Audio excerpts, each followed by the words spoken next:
Good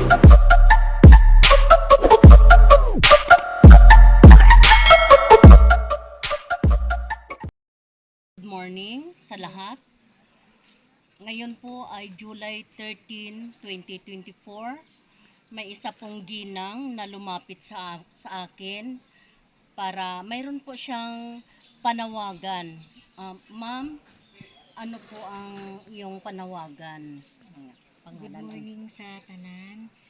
Ako si Marilyn Casamorin ng 52 years old. Nagapangayo ako sang bulig sa akong mga pasyente na bata. Mag 3 months na kami diri sa private hospital ni Salayob. Hindi kami makagawas tungod sang akon nga dako nga bill.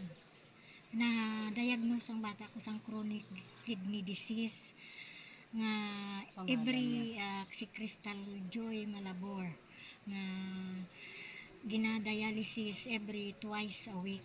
Karon ang akon ginapangayo sang bulig kay ang bill among 3 months mag 3 months na kami diri sa ospital, hindi kami makagawas tungod sang bill namon nga 838,000 plus.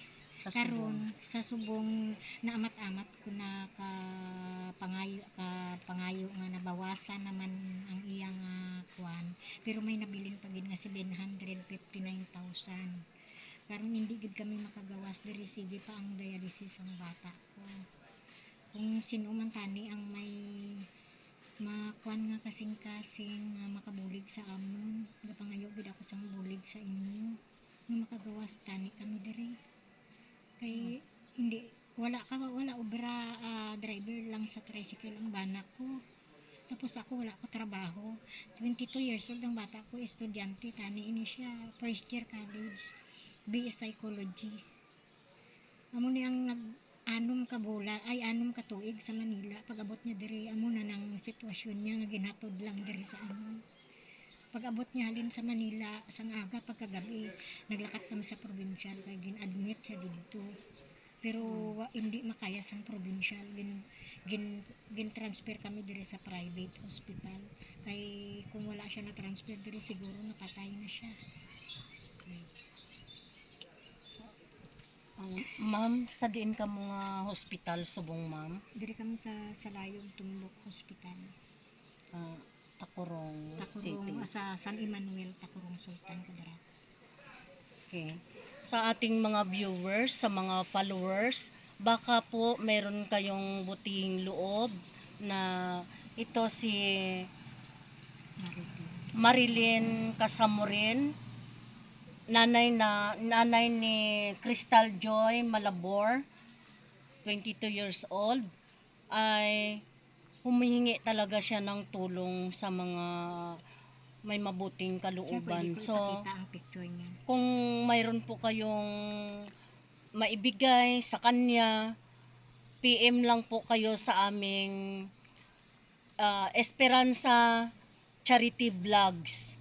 PM lang po kayo dahil makakarating po sa kanya ang inyong tulong at alam na ng Panginoon yan, alam ng Diyos kung ilang folds ang ibabalik sa inyo. So, maraming salamat po. So, follow our Esperanza Charity Vloggers rather. Then, i-follow nyo rin ang page namin, Esperanza Spin Media. Yan po ang page namin sa Spin Media. Kasi media practitioner din kami. So, 7 po kami sa aming grupo. Maraming salamat po. Sana maantig ang puso ninyo. Okay, thank you.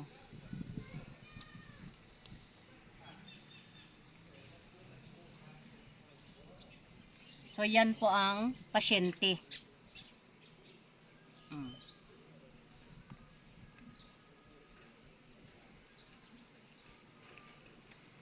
Kita. 9 days ICU. Kita. No? Hindi makuha doon. Ipasa lang sa imo eh. Ara.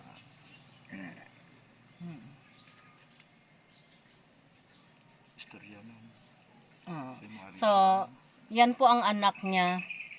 So, 9 days sa ICU sa Salayog. sa Salayog, Tombok Hospital sa Tacurong City. Ngayon, nakalabas na siya sa ICU. 3 months na sila dito. Hindi sila makalabas-labas dahil sa bill nila. Bago sila makalabas, babayaran nila yung bill. So, kaya lumapit sila sa amin para humingi ng tulong sa inyo. So, maraming salamat po.